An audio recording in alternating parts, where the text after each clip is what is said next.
Muy buenos días a todos y bienvenidos a un nuevo episodio de La Voz de Vanessa Vallejo. Hoy vamos a conversar de un tema que, si bien es de actualidad, porque es de una reunión muy importante que sucedió la semana pasada, también creo que es un tema sobre, digamos que teoría política y sobre, digamos, la realidad de cómo se pueden aplicar las ideas conservadoras en una nación. Estoy hablando de Hungría. Hungría, para quienes, digamos que se mueven dentro de las ideas conservadoras, seguramente tendrán en su cabeza a Hungría como un modelo a seguir. Es decir, muchos conservadores alrededor del mundo ven a Hungría como un modelo a seguir. La ven como un modelo a seguir por las políticas que se han implementado dentro del país. Por supuesto, estoy hablando de la Hungría, que está encabezada por Víctor Orbán, y la ven como un modelo a seguir por las políticas que se han implementado dentro del país, como por ejemplo la protección a la familia, eh, toda una revolución, digamos, en cuanto a lo que sucede en las universidades, en los colegios, en los medios de comunicación, una revolución encabezada, por supuesto, por Orbán para, digamos que, recuperar ese tipo de instituciones que los conservadores constantemente se quejan de que han sido tomadas por la izquierda y que hacen tanto daño a los países y en las escuelas y en las universidades, pues a los niños y a los jóvenes. Pero también Hungría es un modelo a seguir para muchos por su política, digamos, en materia internacional y en materia de migración particularmente. Evidentemente Europa vive en este momento una crisis muy complicada por migración, una migración muy diferente, con unos valores e ideas y religiones muy diferentes, particularmente, digamos, para ser más claros, una migración musulmana que en gran medida viene de países con, digamos que, culturas y digamos que una rama de esa religión muy estricta y muy radical que ha causado grandes problemas en Europa, y mientras que la mayoría de la Unión Europea se ha, para decirlo, digamos, en términos de un conservador crítico, rendido a los pies de estas ideologías que promueven la migración sin ningún tipo de restricción y poniendo en riesgo a los propios ciudadanos y a los propios, sí, a la gente que vive en estos países por cuenta de esa migración. Hungría ha sido prácticamente, bueno, iba a decir que el único, pero uno de los pocos países, o sí, el único en la medida en la que se ha opuesto abiertamente y ha criticado abiertamente ese tipo de fenómenos, y ha sido muy claro en que las fronteras de Hungría están cerradas para todo tipo de migración, que no sea una migración legal y permitida y examinada estrictamente por el gobierno. Entonces, Hungría es para muchos un país, un paraíso conservador, es el país al que miran cuando quieren ver cómo se pudieran aplicar ciertas ideas conservadoras, pero particularmente además de eso, por eso les decía que es un tema sobre como teoría y sobre las ideas conservadoras, pero también muy importante. La semana pasada, acá en Washington, hubo una reunión muy interesante en la Casa Blanca. El presidente Trump se reúne con Orbán para hablar de diversos temas, entre ellos la guerra entre Rusia y Ucrania. ¿Por qué? Bueno, porque Hungría particularmente siempre ha tenido una visión diferente de ese conflicto. Cuando la Unión Europea ha dicho una cosa, pues Hungría ha dicho que ese no era el camino a seguir. Y Hungría además ahora, o particularmente, pues Víctor Orbán viene a esta reunión la semana pasada y le dice al presidente Trump: nosotros podemos ser esos mediadores, nosotros somos prácticamente el único país en Europa en el cual, por ejemplo, alguien como Putin podría estar dispuesto, digamos, a sentarse a negociar digamos que utilizar nuestros servicios como mediadores. Pero bueno, de todo esto, como ven, es muy interesante el papel de Hungría para los conservadores, pero también es muy interesante el papel de Hungría en esta guerra que si bien, digamos que como lo ha dicho el presidente Trump, no es de él, la hereda, y tampoco es que Estados Unidos tenga que estar directamente, sí que está causando mucho de qué hablar acá en Estados Unidos, sobre todo porque muchos americanos, particularmente del movimiento MAGA, no quieren estar interviniendo más, no quieren más dinero, no quieren tropas americanas en otras guerras. Y suena muy interesante para muchos la opción de una Hungría, digamos que dando luces en ese conflicto, colaborando de alguna manera. Para conversar sobre esto, hoy tengo un invitado que es Rodrigo Ballester, él es asesor del gobierno húngaro y vamos a conversar con él sobre estos temas. Vamos a la entrevista. Pues buenos días a todos y muchas gracias por acompañarnos hoy. Hoy estamos con Rodrigo Ballester, que es miembro del gobierno de Hungría y también del MSC de Hungría. Rodrigo, gracias por acompañarnos hoy también. No, gracias a vosotros por recibirme. Bueno, Rodrigo, en este momento Víctor Orbán se ha reunido esta mañana con el presidente Donald Trump, una reunión yo creo que muy esperada para mucha gente en la Unión Europea por las particularidades que tiene Hungría y yo creo que en general dentro del movimiento conservador, aun cuando mucha gente pueda, porque Hungría está muy lejos de América, Sí. aun cuando mucha gente pueda no saber los detalles, Hungría se ha posicionado como un ente conservador que todo el mundo mira con, al menos con curiosidad. Ahora, en la reunión de hoy, si nos quisieras dar como cuáles son esos detalles importantes que tú quisieras resaltar de esa reunión del presidente Trump con Víctor Orbán. Sí, es una reunión que es muy, muy importante. Es importante también que la gente entienda en Sudamérica y aquí en Estados Unidos que Hungría está muchísimo más cerca de lo que piensan. Porque Hungría, digamos, es el único país de Europa que lleva ya 15 años teniendo un gobierno abiertamente conservador que ha sido finalmente el pionero del mundo occidental en estas políticas conservadoras, sobre todo cuando no existían en ningún otro sitio. Cuando el progresismo, el wokismo eran hegemónicos, el único país que resistía en la Unión Europea y en el mundo occidental era Hungría. Hungría es un país de 10 millones de habitantes, es decir, que es pequeñísimo, que estaba bajo una presión brutal y que además estaba muy aislado dentro de la Unión Europea, porque la Unión Europea es realmente una organización que se ha escorado muchísimo, muchísimo a la izquierda, que incluso hacía chantajes financieros, que sigue haciendo chantajes financieros contra ese gobierno de Hungría por el sencillo hecho de ser conservador.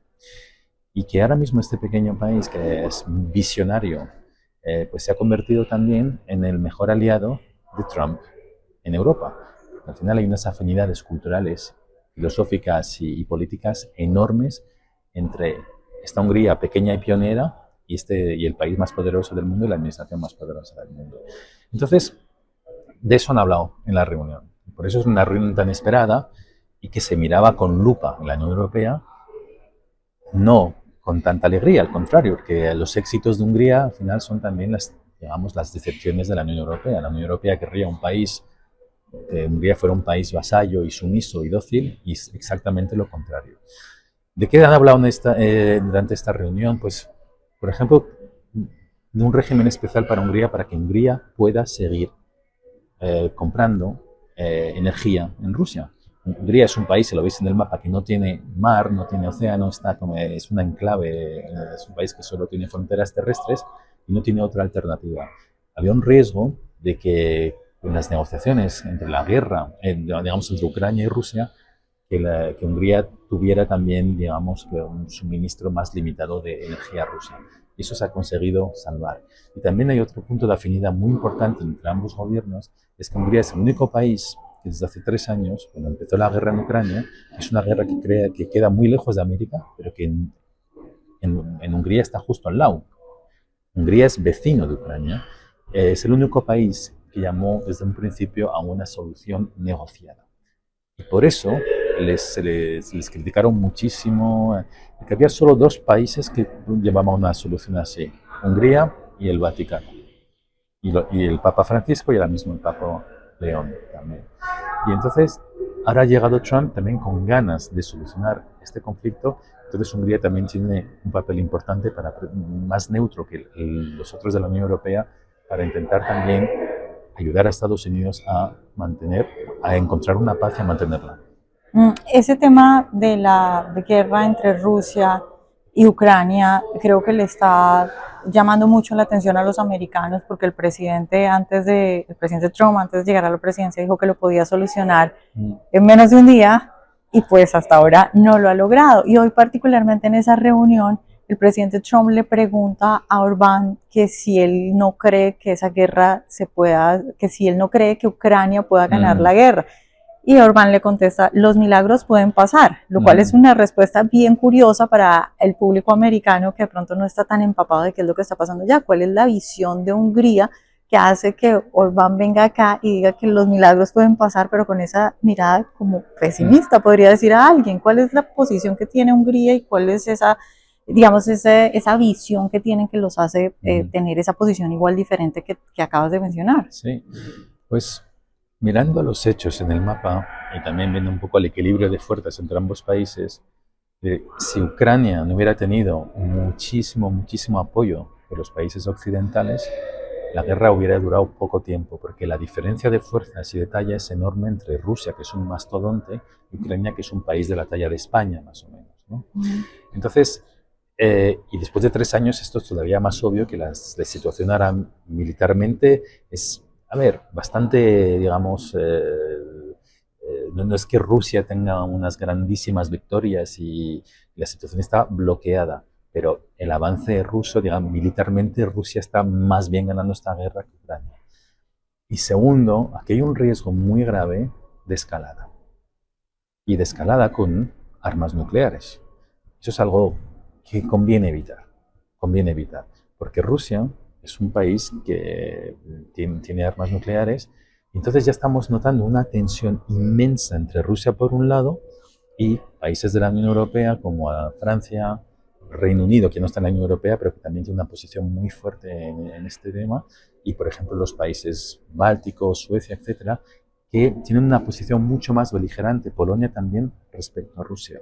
Y entonces, la pregunta es, ¿este conflicto podría degenerar en una guerra nuclear o incluso en una guerra mundial? Eso es un poco el elefante en la habitación que nadie quiere ver con este conflicto. Una cosa es llamar digamos, defender algunos principios. Es verdad que aquí Rusia ha agredido a Ucrania. Eso siempre lo ha reconocido el gobierno húngaro. Pero aparte de eso, ¿se encuentra una solución o no se encuentra una solución? ¿Vamos a dejar que este conflicto se envenene hasta ese punto? Entonces, eso es una posición mucho más pragmática y mucho más lúcida que Hungría ha defendido desde el principio. Y 3 años más tarde, después de más de 500.000 muertos y luego de unos daños económicos enormes, porque, por ejemplo, miren los precios de la electricidad en Europa, la inflación, las sanciones que se han adoptado contra Rusia, que quizás tenían una intención moral interesante, pero al final ha sido como pegarse un tiro en su propio pie para la Unión Europea, porque está sufriendo ya mucho más de las sanciones energéticas contra Rusia que lo contrario.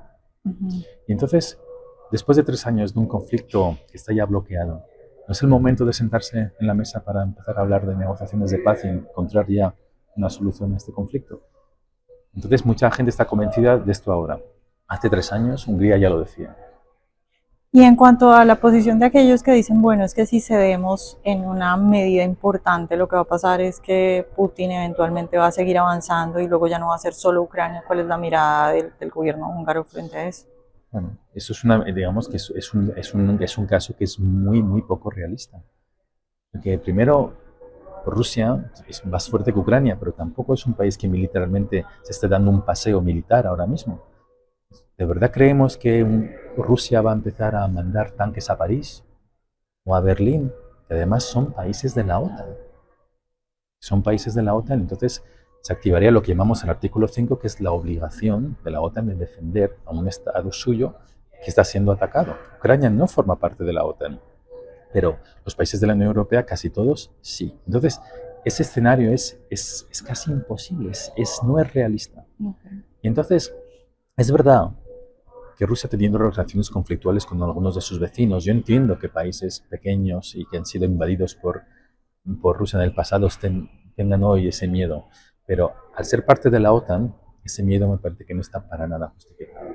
Ok, ¿y cómo es la relación entre Putin y Orbán y sobre la mesa? Porque creo que varias veces le escuché a Orbán decirle al presidente Trump que él quería colaborar en la medida de lo posible. ¿Qué puede poner Hungría y cómo puede ayudar Hungría en esta intención del presidente Trump de solucionar el conflicto?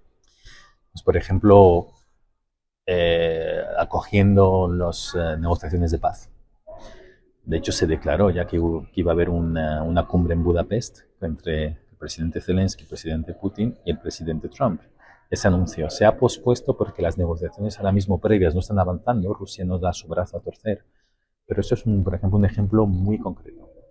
Y también las negociaciones son cuestiones de confianza. Y en la Unión Europea todos los países han apoyado sin matices, de una manera muy beligerante Ucrania contra Rusia. Y el único que se ha mantenido neutro, más neutro al menos, porque Hungría también es un país que ha acogido a cientos de miles de ucranianos, que mantiene escuelas ucranianas en Hungría, que desde un punto de vista humanitario ha hecho todo lo que ha podido para aliviarles, pero militarmente se ha mantenido al margen. Entonces es el único país hoy en día que tiene de la Unión Europea que tiene la credibilidad para poder jugar un papel en las negociaciones de paz. Ningún otro. Ok, bueno, pasando a otro tema, Rodrigo, también otro de los temas fundamentales en esa reunión y que sacó, digamos, a la luz Orbán muchas veces fue el tema de la migración, diciéndole al presidente Trump que, bueno, resaltando el modelo que es Hungría para Europa, y cómo han aplicado, digamos, cosas que son diferentes a lo que se ve en el resto de Europa. Si tú nos quisieras dar un poco como esa mirada de por qué o cuál es lo que hace, qué es lo que hace diferente e importante el modelo que ha aplicado Hungría en cuanto a migración. Pues una vez más Hungría ha sido visionaria y ha visto crecer la hierba mucho antes que los demás.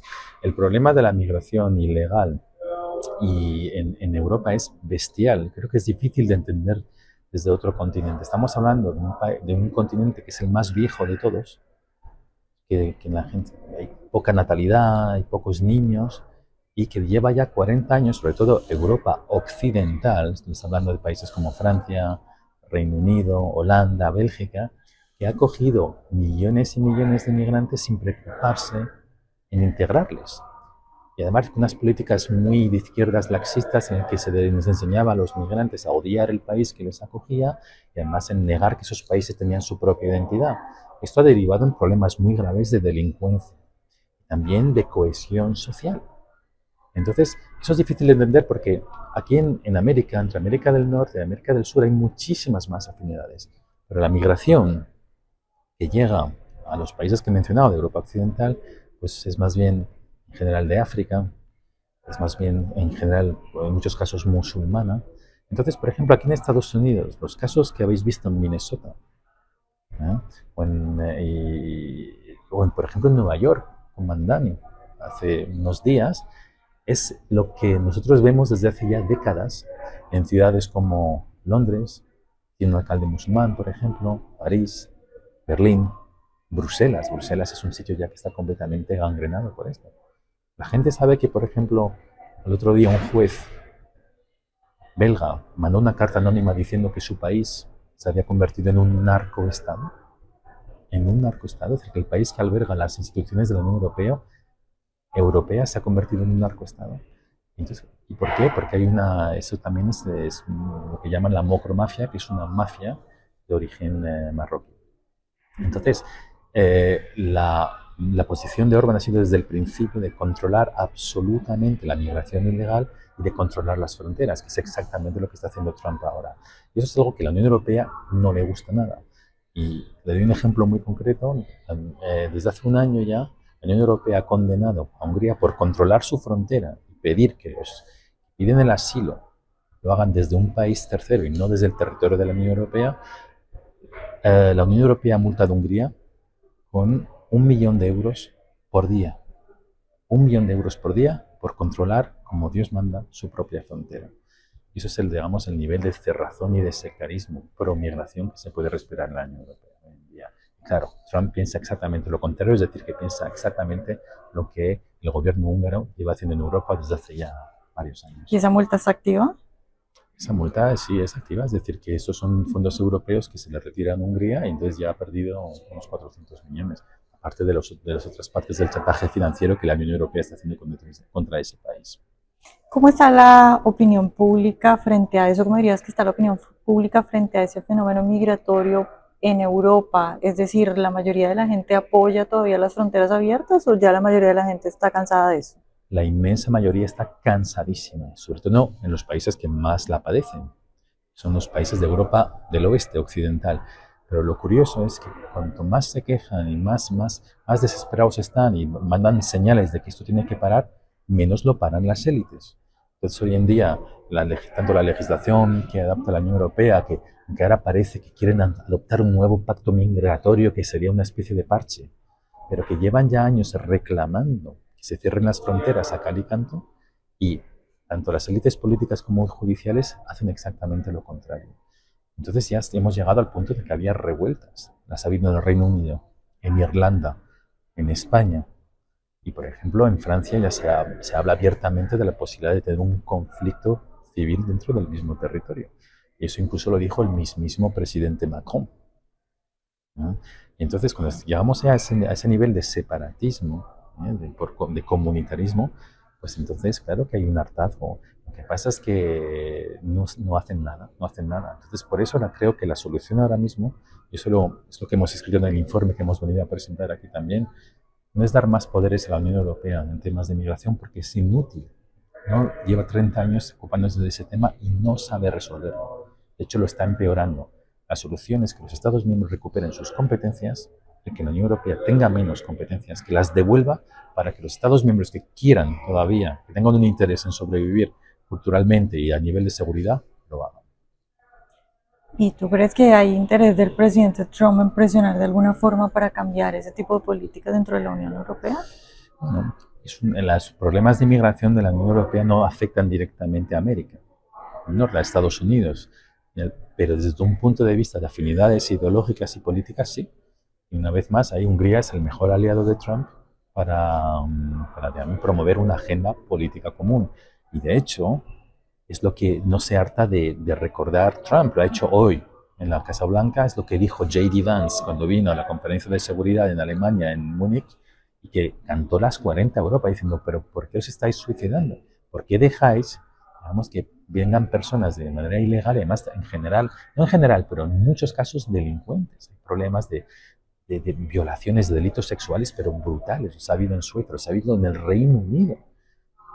En el Reino Unido ha habido violaciones generalizadas de niñas blancas de clase baja por inmigrantes pakistaníes que estaban callados, silenciados, perdón, por la policía local, porque no querían que les llamaran racistas. Y han dejado en el Reino Unido que miles y miles de jóvenes blancas, niñas de 13 a 14 años, fueran violadas con total impunidad durante años. Entonces, claro, como aliados también, y como América y Europa, pues bueno, tienen un origen común también. J.D. Vance lo dijo, Trump no se harta de repetirlo. Entonces, aunque no le afecte la situación de manera directa, sí que tienen un interés político en promover esa misma agenda, que además es la agenda del sentido común y del realismo.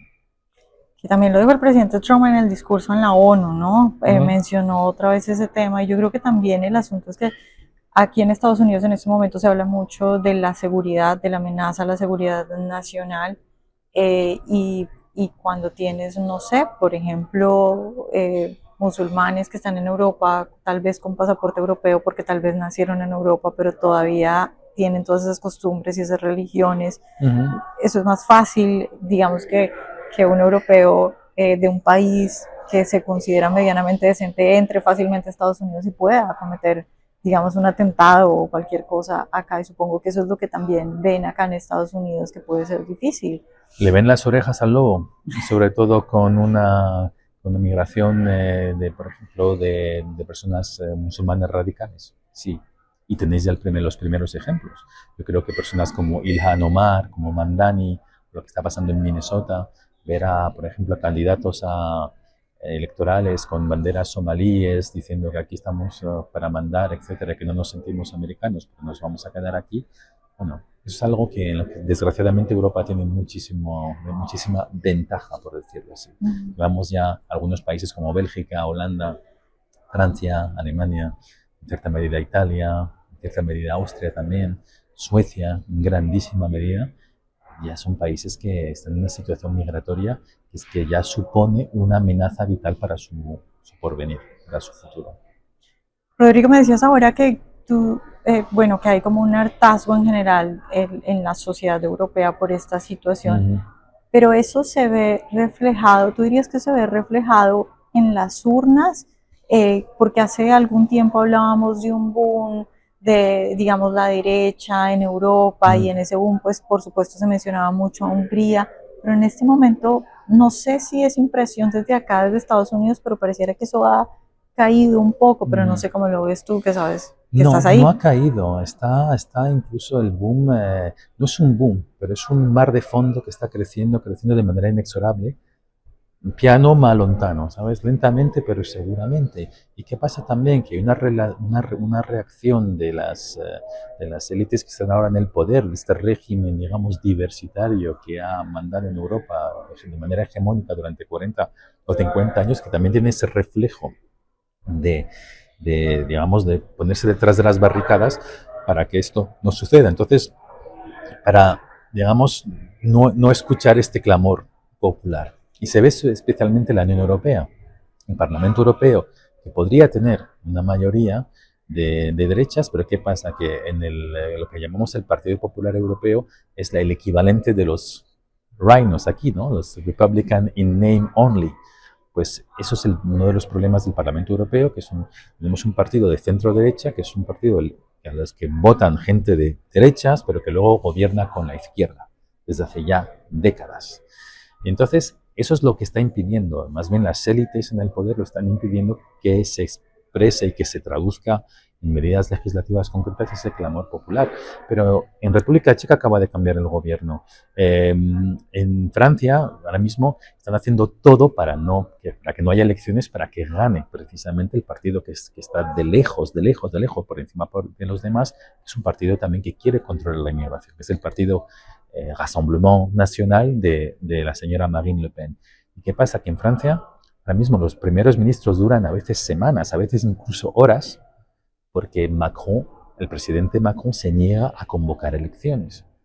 En España llevamos 3 años sin presupuestos, no hay mayoría parlamentaria, pero el presidente Sánchez, que es lo más parecido a un autócrata que hay hoy mismo en la Unión Europea, se niega a convocar elecciones y hoy mismo ha dicho que aunque no tenga mayoría en el Parlamento, aunque no tenga presupuestos, va a seguir hasta el final de su mandato.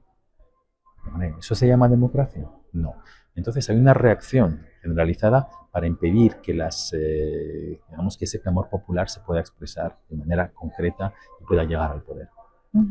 Finalmente, Rodrigo, un poco para hablar de adentro de Hungría y para esa gente que de pronto desde acá, desde América, mira Hungría como con esa curiosidad. ¿Es de verdad Hungría ese, digamos, paraíso conservador, como lo pintan algunos? ¿Qué logros ha tenido Urbano? ¿Qué quisieras tú señalar si te dijeran para un conservador que está curioso sobre lo que pasa en Hungría, qué quisieras señalar? Por ejemplo, las políticas familiares. Es el único país de la Unión Europea, con Suecia en cierta medida, pero es el país que más invierte en proteger a las madres. Un ejemplo concreto, desde octubre de este año, hace un mes, las madres de más de 2 hijos están exentas de pagar impuestos. Ya no pagan impuestos. De por vida ya no pagarán impuestos. Es una manera también de proteger a las madres y que no estén perjudicadas precisamente por hacer algo tan bonito como tener hijos, ¿no?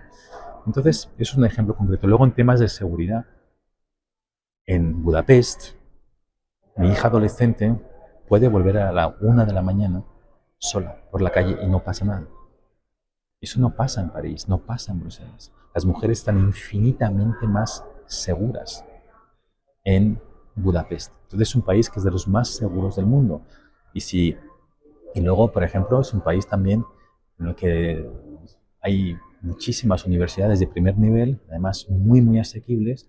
Hay 800 grados en inglés y son universidades que no están penetradas por esta ideología histérica, woke, etcétera, en las que la gente que quiere ser ingeniero va a estudiar temas de ingeniería y no temas ideológicos estúpidos, ¿no? Entonces, esos son ejemplos que hacen que este país realmente sea francamente especial. Y luego, crecimiento económico excelente, capaz de atraer muchísimas inversiones también. Pero insisto, temas de familia, de seguridad, sobre todo para las mujeres, y también de patriotismo son muy importantes. Es un país, francamente, respira un patriotismo sano. Entonces, claro, hay gente de izquierdas, por supuesto que la hay, es una sociedad plural, sobre todo en las grandes ciudades.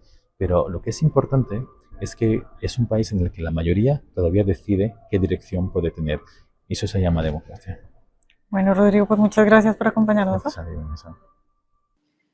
Bueno, pues muchas gracias por acompañarnos hoy. Como ven, un tema muy interesante, con muchos aspectos que llaman mucho la atención para el mundo conservador. Espero que les haya gustado y como siempre, antes de que nos despidamos, les recomiendo que vayan a nuestra página salud.voz.us porque ahí van a encontrar un nuevo servicio que Voz está brindando a la comunidad hispana en cuanto al asunto de la salud. Un tema que por supuesto es muy importante para todo el mundo, pero que particularmente para los hispanos a veces tiene ciertos problemas porque el sistema de salud acá en Estados Unidos es bien diferente a nuestros sistemas de salud en Latinoamérica. Si va a salud.voz.us va a encontrar diferentes planes de salud, algunos desde tan solo $1 al día, que incluyen medicamentos, exámenes, consultas, tanto virtuales como en persona, de modo que los invitamos a que revisen estos programas. Y también, por supuesto, recomendarles que descarguen nuestra aplicación si aún no lo ha hecho, para que tenga al día todo nuestro contenido, las noticias, los análisis, los reportajes. Y también, por supuesto, que así como este podcast, pues hay otros podcasts que puede escuchar en todas las aplicaciones de podcast, también en la aplicación de Voz y por supuesto también nuestro canal de YouTube para que nos siga y esté al tanto de todo nuestro contenido. Con eso me despido de ustedes esta semana. Muchas gracias por acompañarme y nos vemos la próxima semana.